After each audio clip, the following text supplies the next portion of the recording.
The strange girl on Earth. It was a cold night. The streets were empty. Rain fell slowly from the dark sky. People walked quickly, covering their heads. No one noticed the girl sitting near the garbage bins. She was not from Earth. Her silver hair was wet. Her skin was pale with a soft glow. Her clothes were strange, like something from another world. Her eyes were big and bright, but full of fear. She hugged her knees and looked around, hoping someone would help. But everyone passed by. Her name was Zura. She came from a planet called Elveria. It was a beautiful world once, full of flying cities, soft blue skies, and floating gardens. But Zura never knew peace. Her family never loved her. They believed she was cursed. One day they threw her out of their home. Her uncle pushed her into a teleportation pod and sent her to a place unknown. That place was Earth. Zura had nothing. No food. No home. Just a small glowing orb in her bag. She didn't know how to use it. She didn't even know if it could help her. Her body was weak. Her mind was tired. Her heart was broken. She sat alone in the dark, her hands shaking. Suddenly, she heard footsteps. A boy was walking nearby. His name was David. He was 22 years old. A simple boy. He worked at a bookstore during the day and liked reading science fiction stories at night. He had always dreamed of meeting someone from another world. But he never thought it would happen like this. David noticed the strange girl. She looked hurt. Her clothes were shining slightly. Her eyes were not normal, they were glowing. He stopped and stared. Zura looked up at him. Her lips moved, but no sound came. She tried to stand, but her legs gave up. She fell. David ran to her. "Hey, are you okay?" he asked. No answer. He looked around. No one was watching. He gently touched her hand. It was warm, but not like normal human warmth. It was like touching soft light. He didn't know what to do, but he couldn't leave her there. He picked her up carefully and started walking toward his small apartment. David laid her on his old couch. He covered her with a blanket. Her breathing was slow, but steady. She was alive. He sat near her and looked at her face. "Who are you?" he whispered. After a few minutes, Zura opened her eyes. She looked at him with fear. "Don't be scared," David said. "I won't hurt you." Zura tried to speak. Her voice was weak. "Where am I?" "You're safe now," he said. "This is Earth. You were outside in the rain." Zura looked around. The room was small but warm. There were books everywhere. She tried to sit up. "You human?" David nodded. "Yes. Are you not human?" Zura looked down. She didn't want to answer. She felt shame. She had always been unwanted, even on her own planet. David noticed her bag. It had a soft blue light coming from inside. He opened it carefully. Inside, there was a small orb, smooth, glass-like, and glowing gently. As David touched it, a flash of light hit his mind. For 1 second, he saw things. Floating cities, a tall alien palace, and Zura standing in front of people who looked angry. Then everything went dark again. He dropped the orb. "What was that?" Zura looked at him. "My world," she said slowly. "Elveria. You're from another planet?" David asked. Zura nodded. Her eyes filled with tears. "Family send me away. They say I'm wrong. I don't belong." David didn't know what to say. This was too much, but at the same time, it felt real. He gave her some water. She drank slowly. "You can stay here," he said after a long pause. "I don't know what's going on, but you need help." Zura looked at him, surprised. No one had ever helped her before, not even once. She felt a strange feeling inside her chest. Was this kindness? David smiled. "I'm David," she replied softly. "Zura." They sat in silence. The rain outside got heavier, but inside something had changed. Zura was no longer alone. 1 hour before sunrise, David woke up suddenly, gasping for air. His forehead was wet with sweat.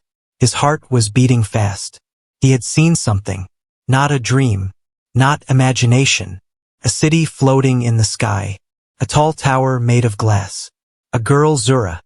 standing in chains while a crowd shouted at her in a strange language.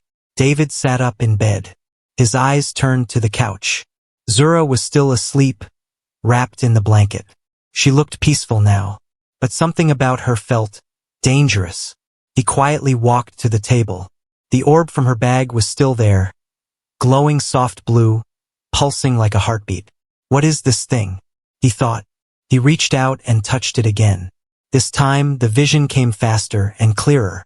Zura, much younger, crying alone in a large empty room. Her relatives whispering behind a glass wall. She is not one of us. She will destroy everything. Send her far away. David pulled his hand back, shaking. Zura was not just an alien girl. She was something more, something they feared. The morning light came slowly through the window. Zura opened her eyes. She sat up, blinking. Her body still hurt, but the warmth of the room helped. She saw David standing near the orb, looking nervous. You saw, didn't you? She asked. David nodded. I didn't mean to. It just showed me. Zura looked down. It shows memories, my pain. David sat down across from her. Why did they do this to you? Zura's voice was quiet. Because I am not normal. I was born with something inside me. Power. They called it the fire seed. Scared them. They said I would bring war. David leaned forward. But have you ever hurt anyone? No, she said quickly. Never. I didn't even know what the power was. But still, they hated me. There was silence for a moment. David spoke again. Do you remember everything about your planet? Zura shook her head. Some memories are gone. The portal, it damaged my mind. I only remember pieces. But I know I cannot go back. David looked at the orb again. What is this? A weapon? Zura stared at it. I don't know. It was given to me by someone I don't remember. Maybe my father. He said, when the time comes, it will protect you. But I don't know how. Suddenly, a loud buzzing noise came from David's laptop. The screen flickered, then went black. His phone started ringing by itself. Then it stopped. Zura's eyes widened. They found me. Who? David stood up, panicking. Zura grabbed the orb and placed it back into her bag. Not humans. Not yet. But someone is watching from space. David looked out the window. Nothing strange. But Zura pointed to the sky. See that star? It's not a star. It's a ship. A small one. A tracker. My people use them to find runaways. David felt a chill down his spine. They sent someone after you? He asked. Zura nodded. If they find me, they'll kill me. And maybe anyone helping me. David froze. He looked at her. Then at the door. He took a deep breath. I don't care, he said. I'm not leaving you. Zura looked surprised. But why? David gave a weak smile. Because I know what it feels like to be unwanted. I was in the foster system. No parents. No home. Always alone. Until someone helped me. Now it's my turn. Zura's eyes filled with tears. For the first time, she smiled. That night, David and Zura packed some things. Food. Water. A flashlight. A map. They couldn't stay here anymore. As they walked into the forest behind David's apartment, a small drone hovered silently above the rooftops. Its red eye blinked once, then disappeared into the clouds. Far away, on a dark alien ship hiding behind the moon, a deep voice said, We've found her. It was not the sound that woke her. It was the silence. The forest was never this quiet. No wind, no birds, not even the leaves moved. Zura opened her eyes. She and David were lying near a fallen tree, wrapped in old blankets. A fire had burned out hours ago. The sky above was still dark, filled with stars, but something was wrong, very wrong. She sat up slowly. Her heart was beating fast. Something was watching. Earlier that evening, they had left David's apartment. No lights, no phones, just a small bag and a paper map. Zura had told him, electronics can be traced. We go off-grid now. They walked deep into the woods. David knew the place. His grandfather once owned a small cabin there. Abandoned now, but it was their only hope. By midnight they had reached it. Broken roof, dusty floor, but hidden. David had fallen asleep quickly. But Zura, she never really slept. Not since the portal. Now, in the dead silence of the forest, her body became alert. Her senses sharper than human. She touched the orb inside her bag. It was glowing again. But this time, red. Danger. She stood and looked around. That's when she saw it high in the trees. A red blinking light. Floating. Watching. A drone. Zura gasped. They're here. David woke to her voice. She was shaking him. Wake up. We must go. Now. Huh? What happened? No time. Run. They grabbed their things and rushed into the forest. The cold air bit their skin, but they didn't stop. Behind them, the drone followed, silent, but deadly. Then came the sound they feared most. A loud hum, followed by a flash of light. Something landed. Something big. Not from Earth. The ground shook slightly. Trees moved unnaturally, as if something invisible was pushing through. David looked back once, and instantly wished he hadn't. A tall figure was walking between the trees. Not a machine. Not fully alive either. It had no face. Just a metal mask with 3 glowing eyes. His body was covered in black armor. And in its hand, a weapon that looked like a burning blade. Zura froze. It's a hunter. What does it want? David asked. Me, she said, her voice trembling. Or my death. They ran. The hunter followed. Zura's body was fast. Faster than David's. She pulled him along, trying to guide him through the forest. They jumped over roots, slid down a muddy hill, crossed a frozen stream. Still, the hunter came. No sounds. No voice. Just the red scanning light cutting through the dark. They reached a cave, a small one. Zura pulled David inside. They hid behind a rock, holding their breath. The orb inside her bag was pulsing like a heartbeat. Red, red, red. Then, silence again. David whispered, "Is it gone?" Zura didn't answer. She looked at the orb and touched it with both hands. A faint light spread out. A hologram appeared, an old man's face. Her father? Zura, the voice said. If you are seeing this, the hunters have found you. Do not fight them yet. You are not ready. Use the orb. Hide. Survive. The message faded. David stared in shock. That was your father? I think so, Zura whispered. I don't remember him well, but his voice, it feels like home. Suddenly, a soft sound outside, like metal touching rock. The hunter was at the cave entrance. It had found them. Zura stood up. No, David whispered. Don't. But Zura's hands were glowing. The orb floated in front of her, spinning faster. She closed her eyes. Light filled the cave, blinding white. Outside, the hunter screamed. A deep, mechanical sound full of rage and pain. Then, silence again. When the light faded, the orb fell to the ground. Cracked. Smoke rising from it. Zura dropped to her knees, weak and pale. David caught her.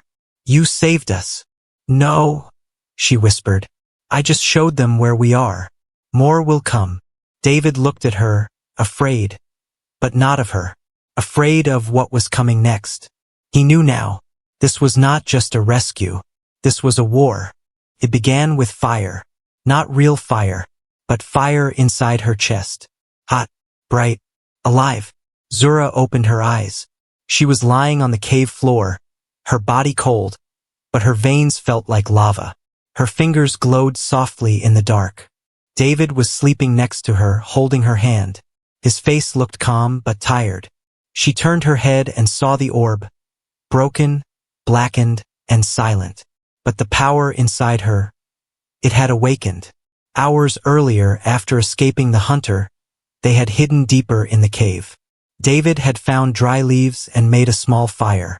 He gave her food, water, silence. Zura didn't speak much. She was afraid of herself.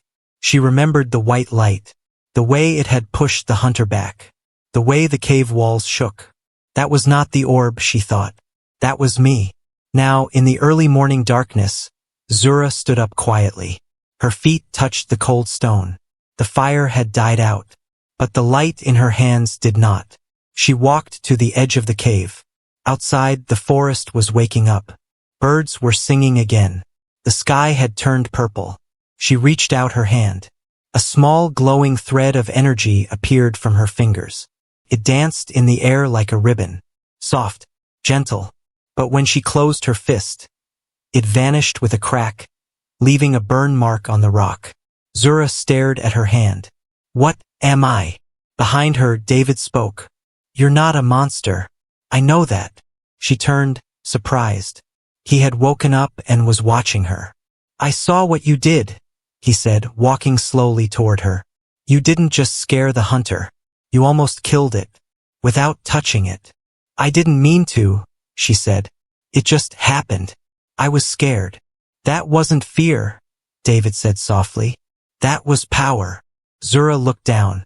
My people always feared me. Maybe they were right. No, he said firmly. They feared what they didn't understand. David picked up the broken orb. What do we do now? Zura stared at it. The orb is only a key, a memory box. The real power is in me. How do you know? I don't, she whispered. But I feel it, like something is waking up inside. Like I've been asleep my whole life. And now, I'm not. Suddenly, the air shifted. A sharp buzzing filled the cave. A new drone appeared, bigger than before. It stopped outside the cave, scanning the area. Zura stepped forward, but David pulled her back. No powers, he whispered. We don't know how many are watching. The drone floated for a moment, then shot upward, back into the clouds. They're watching, Zura said. They're waiting. For what? David asked. For me to lose control. Later that day, they reached an abandoned train tunnel. Rusted tracks, broken walls, but no cameras, no signals. David lit a small candle. Zura sat beside him. He looked at her seriously now. What if this power inside you is not just for defense? She frowned. What do you mean? What if it's a weapon? Zura shook her head. I don't want to hurt anyone. But what if you were made for more than just hiding? What if you were meant to protect something? Maybe even Earth. Zura closed her eyes. Flashes of her home came back. Her mother's voice, the sound of battle, a message from her father. When it awakens, do not run. Use it. Save them. Tears ran down her cheeks. I think, she said softly, this power was never meant to destroy. It was meant to protect. But someone twisted it. Someone lied to me. Suddenly, a sound echoed through the tunnel. Footsteps. Metal. Heavy. Zura stood. David grabbed a piece of broken pipe. From the dark, 3 figures appeared. Not hunters. Not aliens. Humans. Soldiers. Armed. Wearing black. Hands up! One of them shouted. You're under arrest for harboring a hostile being. David stepped forward. Wait, she's not. But the soldiers fired a stun blast. David fell. Zura screamed. The fire inside her exploded. In one flash of light, the tunnel shook. The walls cracked. The soldiers were thrown back like leaves in the wind. Zura stood over David's body, glowing like a rising star. No more hiding, she said. David was awake, but he didn't open his eyes. He could hear voices, cold, sharp voices. He was found with her, just a normal human, no record, no military background. He's useful for now. David kept his body still. Something was around his wrists' metal cuffs. He was lying on a hard table. The air smelled like steel and chemicals. His heart sank. They caught us. Hours ago, in the tunnel, everything happened fast. Zura had defended him with light and fire. She had knocked out the soldiers without killing them. But while she helped David, more troops had arrived. Dozens. Maybe more. She had screamed for him to run. He didn't. They took them both. Now, David opened his eyes slowly. The room was white. Too clean. Too quiet. Cameras in every corner. No windows. Just a door with a red light above it. Zura was not with him. He sat up. The door opened. A man in a gray suit entered. He wore dark glasses and had no emotion on his face. David Carter, he said. Age 22. Orphan. Average intelligence. No criminal record. Until now. David said nothing. The man continued. You've been helping a hostile alien life form. Do you know what that means? She's not hostile, David said quietly. She's running for her life. The man sat down. Maybe, maybe not. But here's the good news, David. You can still walk free. David frowned. What are you talking about? We need information. Everything you know about her. Her powers. Her origin. Her weapon. You give us that, and we let you go. Clean record. A new name. Even money. David's fists tightened. You want me to betray her? The man leaned forward. She's not your kind. She's dangerous. One mistake, and she could level a city. David looked at the floor. He remembered the light. He remembered her pain. He remembered her smile. I'm not giving you anything, he said. The man stood. Think carefully, David. People always choose themselves in the end. Meanwhile, in another room, far colder, Zura sat alone. She was in a glass chamber. No bed. No chair. Just four glowing walls that hummed quietly. The orb was gone. They had taken it. She sat cross-legged on the floor, eyes closed. They had injected something in her. A drug. Her body felt heavy, but her mind was sharp. She could feel David. He was close. Alive. She could also feel something else. Machines watching her. Scanning her. Measuring her power like a ticking bomb. One wall turned transparent. A woman in a white coat appeared. You're stronger than we expected, she said. We want to know why. Zura stayed silent. The woman smiled. If you don't tell us, we'll ask your human friend. Zura opened her eyes. Her voice was soft, but dangerous. Touch him, and I will burn this place down. Hours passed. David was taken to a new room. This time there was a screen. Zura's image appeared, her eyes closed, her hands glowing slightly. See what she is? The man from before said. You think she's peaceful? This is just the beginning. One day she'll lose control, and millions will die. David looked away. Just tell us where the rest of her tech is. We know she brought more than the orb. Give us that, and we both walk away. David stared at the screen. Then he spoke quietly. Okay. Back in the glass room, Zura felt it. A shift, like something inside her heart cracked. David was talking. Not to her, but about her. The next morning, David was returned to a normal room. No cuffs. No guards. Just silence. He stood by the window. Zura entered, escorted by two armed soldiers. She looked weak, but her eyes were calm. She sat across from him. No words, just silence. Then Zura asked, Did you tell them? David looked down. Yes. A pause. Why? Because I needed time, he said, to find a way out. Zura blinked. And if that was a lie? David looked up. Then you'll never forgive me. She stood up. I already don't. As she turned away, her eyes glowed again. Not with rage, but with sorrow. The walls began to shake. The lights flickered. David shouted, Zura, stop. I'm still with you. She didn't answer. Then, from somewhere above, a siren screamed. Level 5 lockdown activated. Zura whispered to herself. They wanted a weapon. Now they'll see what one really looks like. She didn't scream. She didn't cry. She just stood still while the walls shook around her. Zura's heart was quiet. Her hands were steady. Her body glowing from within. But her mind was on fire. For the first time she saw herself clearly. Not as the cursed girl. Not as the broken one. Not as a mistake. She was Elvarian. She was the fire seed. She was not the weapon. She was the shield. Red lights flashed across the ceiling. Alarms echoed through the underground base. Guards shouted orders. Doors slammed shut. Inside the glass room, the soldiers aimed their weapons.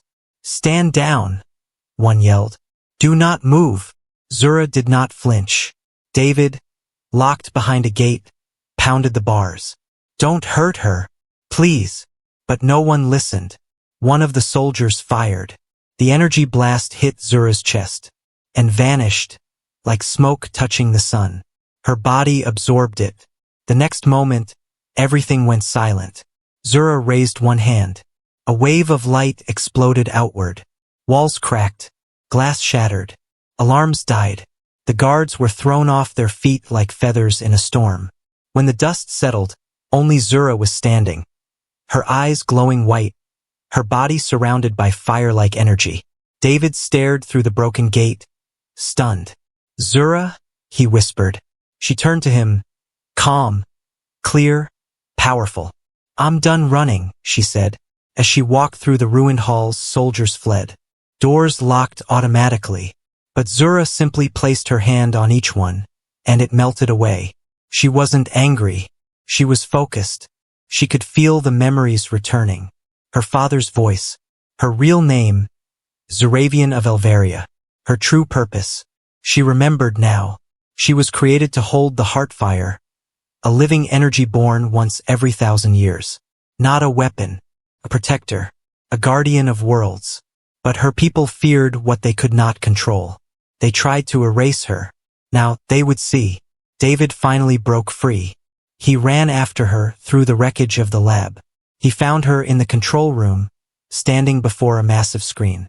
On the screen, Earth. Zoomed in. Watched. Targeted. A new red signal blinked on the edge of the map. Zura's face darkened. "They've sent another one," she said. "Who?" David asked. She looked at him. "My brother." Back on Elveria, Zura's brother, Kalen, had taken power after their parents vanished in war. He hated her, not because of what she did, but because of what she was. He had been waiting. Now that Zura's location was confirmed, he had sent a full assault ship. "I have to stop him," she said. David stepped closer. "Then I'll help you." Zura shook her head. "This isn't your fight. It became mine the moment I found you," he said. "And I'm not letting you face this alone." She looked at him, really looked. For the first time, someone wasn't trying to use her, trap her, or run from her power. He just stood beside her. Zura took a deep breath. Then she reached into the remains of her orb. What was left of it began to float, reforming in midair, like memory rebuilding itself. A beam of light shot upward. The roof cracked open. Outside, the sky turned violet. The stars shifted. And from above, a dark shape appeared. A ship, alien, silent, hunting. "They're here," Zura said. David stepped beside her. "So are we," he answered. The sky was split in two. On one side, Earth, calm and blue, full of mountains, oceans, cities, and small kindnesses. On the other, Elverian steel, cold and sharp, hanging in orbit like a silent sword. The ship had no flag. Only a symbol. 3 flames inside a circle. The royal mark. Her family's mark. Zura stood on the rooftop of the destroyed facility. Her long silver hair moved with the wind. Her hands were glowing dim now, like quiet stars waiting to shine. Behind her, David stood in silence. Before her, a voice echoed from the ship above. "Zuravian, daughter of the fire, step forward." It was her brother, Kalen. He hadn't changed. His voice was still full of pride, still full of fear. "You hold a power that does not belong to you," he said. "Return it, and we may let the earth live." Zura looked at the sky, then at David, then at her own hands, and for the first time she spoke her truth. "I was never your enemy," she said aloud, her voice calm. "You made me one. I begged for peace. You gave me exile. I asked for love. You gave me silence. You called me cursed. But Earth called me human." Down below, military teams watched helplessly. Their weapons were useless. Their systems frozen. The alien ship had shut everything down with a single pulse. Zura was Earth's only shield now. Kalen's voice came again. "You have 5 minutes. Decide." David stepped beside her. "You don't have to go," he said. You don't owe them anything. I know, she said softly. But I'm not going to destroy them either. David looked confused. Then what will you do? She turned to him and smiled. I will rewrite the story. Zura closed her eyes. She reached into the air, and the last shard of the orb appeared, floating. It was no longer a weapon. It was a seed, a memory, a choice. She lifted it above her head, and the light it released was not fire, but warmth. The sky turned golden. The ship above paused. Inside the ship, Kalen stumbled as his systems overloaded. Then, another voice filled the air. A man's voice. Old, wise, loving. Their father. Kalen. Zura. My children. I made the fire seed to protect life, not to conquer it. I hid this message in the orb, because I knew someday, truth would be needed more than power. Zura's eyes filled with tears. David held her hand. Kalen's ship lowered, slowly, its weapons turning off. The fire inside Zura faded, not because it was gone, but because it was finally understood. Later that evening, the sky was clear. Kalen had returned to his ship, silent, ashamed. He did not take Zura. He could not. The war ended before it began, because one girl chose mercy over rage. Zura stood beside David, looking at Earth's horizon. He asked, So what now? She smiled. I stay. But your world, your people. She touched his chest. This is my world now. You are my people. David laughed gently. Well, welcome home. And as the stars lit up the night sky, the girl who was once cast out, cursed and hunted, stood tall as the light between two worlds. No longer just alien, no longer just human, but something new, something chosen.